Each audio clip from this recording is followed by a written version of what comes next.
Welcome to the 65th Annual Tour of Homes. This year we have 4 fabulous homes on Sea Island and 4 beautiful homes on St. Simons. We have also added 2 historic sites, the Harrington Schoolhouse and these historic Tabby slave cabins. Here you will see living history of what life was like in the early days. Stay tuned as we remember the old days, and we'll talk about the modern ways of this year's 65th Annual Christchurch Tour of Homes.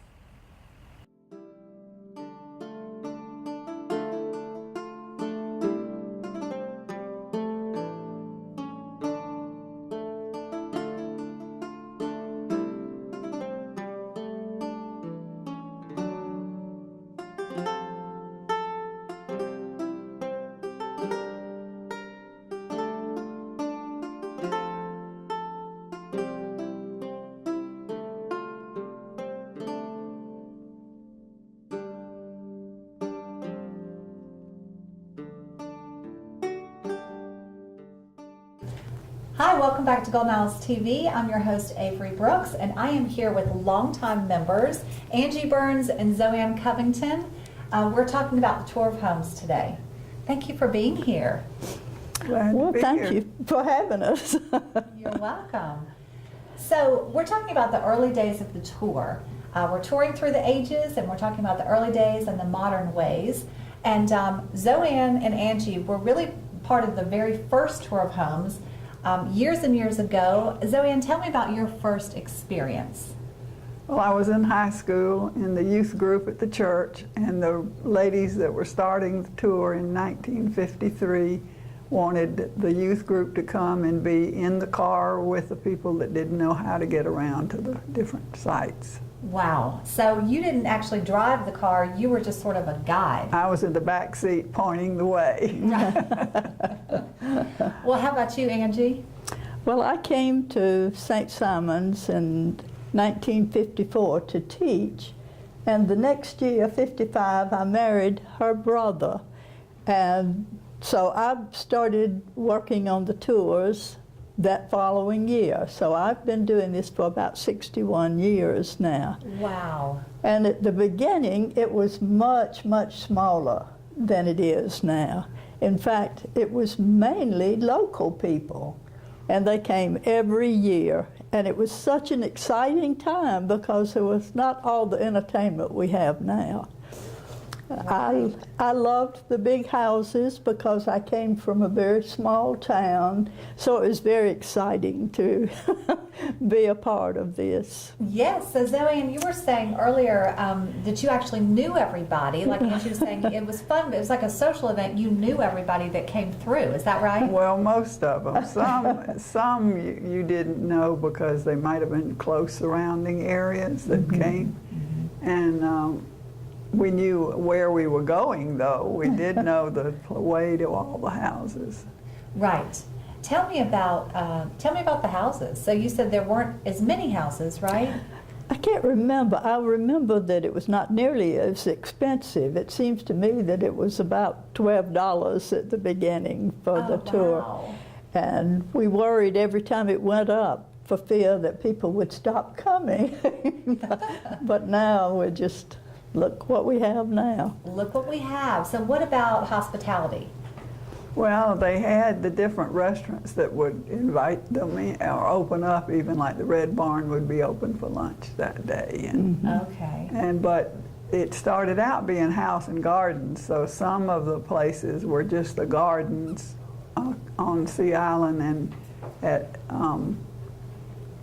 Musgrove Plantation over on the island. Okay, so home and garden. So the It gardens started out that way, home and garden. home and tour. garden. Okay, and so today we have hospitality in the parish hall, in the parish house, but you're saying back then it was really just about the restaurants. Yeah, you just stopped at a restaurant. Uh-huh. Directed them to the restaurant too. Wow. And they would pay for her lunch. So as a guide, you got a free lunch. Yeah. Well, that was a nice perk. Then I went off to college and didn't come back until 1960, and then I was back in the tour again, back in those, starting in 1960. And what was your role then? What did you do then? It was like at a house. Oh, you like chaired a house. Well, chaired at couple of times and just worked there. Worked. Well, we need A lot those of times, volunteers. Musgrove, so. Yeah, Musgrove. It was always on.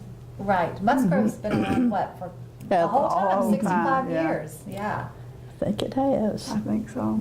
Was Musgrove more of, like you said, was it more of like a garden tour or do? Yeah, it was garden. And the playhouse. And the playhouse. The garden behind the playhouse, where we didn't even go in there to start with. We only went in the garden. Right. Wow, it's evolved over the years, right?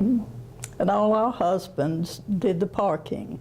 So the church was not nearly as big then, so it took everybody to make it work. Exactly. Well, right now we have over 400 volunteers that work on the tour. How many volunteers do you think did it take back in 1953? They were lucky for 100, I think. 100 got the job done. Yeah, surely. I don't think it was any more than that. I don't think so either. We were helping, and all the money, even back then, went to charities, and so it was a really good thing for our church to do. So it made you proud to be a part of it. Yes, yes. Well, that's been such a tradition for all these years that it's good to know that it started off for the entire purpose is to give money to charities, and that's the purpose still today. So I know it feels good to be a part of that today, and I know it did then, and what a great tradition for Christ Church. Yes, absolutely. Yeah. So tell me what advertising the tour was like. Back in 1953 when the tour first started, can you remember how they got the word out about the tour? Just word of mouth got around, and I think it was on the radio. On the radio. And in the newspaper. In the Yes. newspaper, yeah. But not far away like it is today. It was mainly local in Yeah. those early years. Just a local event. Just a lot of fun for people. Well, tell me about who first started the tour. Does anybody remember who might have first started the tour? We had some patriarchs, matriarchs, I should say, that like Mrs. Fendig, Miss Fendig and Mrs. Baumgartner. yeah, and Frances Burns. You're her mother. Oh, And Miss Palmer had a lot to do Yeah. with it, Jean Palmer's mother. right. Does anybody remember when it changed from home and garden to just tour of homes, with the emphasis on the homes?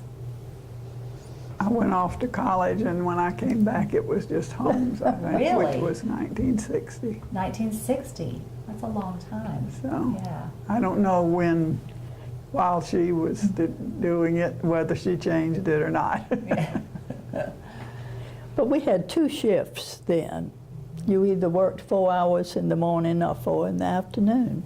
So if you were a house chair, you kind of took lunch for that early group and snacks for the afternoon. So it was a good bit longer than now, because we Perfect. have 3 shifts now. And we had box lunches. At one time, I was asked to get the box lunches delivered to the parish house, and then we sold them on the front lawn. Oh, wow. So tell me, how much was a box lunch? I don't know, about $4 or so. It wasn't a lot. Well, great. Well, the mission is still the same. We can all be very proud of that. The purpose of the tour is to give to local charities, and we are so proud that Christ Church is willing to do this for our community, and it's a great tradition. So thank you so much for being here today. Well, thank you. Thank you. Hi, welcome back to Golden Owls TV. I'm your host, Avery Brooks, and today we're talking about the tour of homes, the modern ways of the tour of homes. I'm here with Beth Smith and Charlotte Graham. They are chair and co-chair of the 65th Annual Christ Church Tour of Homes. Thank you so much for being here today. Thank you for having us. This is exciting. This is exciting. We're here at Epworth by the Sea because the slave cabins are going to be on the tour this year. Beth, tell me about where you've added some historic sites this year. Yes, we'll have the Tabby slave cabins, which have been on it many, many years ago, but we brought them back for this year. We've got the Harrington House for the first time ever. It was recently renovated, and they're very excited to be part of the tour. Right, in Musgrove. Oh, and always Musgrove. Musgrove, I believe, has been on every year. since the tour started in 1953. Wow. Yes. And so you are, you know a little bit about the Harrington Schoolhouse. Tell me about what just recently happened there. Well, it was exciting. Last year they completed a 2-year-long renovation, and they just opened it to the public just in probably the latter part of 2017. And there's a beautiful park area with some picnic tables as well, but it's beautifully restored. Excellent. Yeah, and that was really a labor of love for the whole community. I think Glenn County was involved with the park, and I know several land trusts and others were involved with the schoolhouse as well, and the land. So it really was a community effort to get Harrington restored and back to its original state to be used as a museum today. So that's a great addition. Yes. This is the 65th year. Talk about how special this year is. Well, it's very special because we've been doing, as Avery said, for 65 years, and it has evolved so much. You've recently talked to Zoanne and Angie, and just having a conversation with them, we've learned so many things that used to happen that don't happen now, and just being a part of it, I'm very proud. Excellent.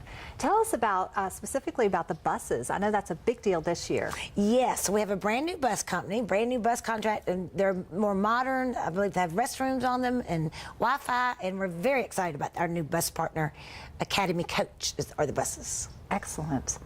How has transportation changed over the years?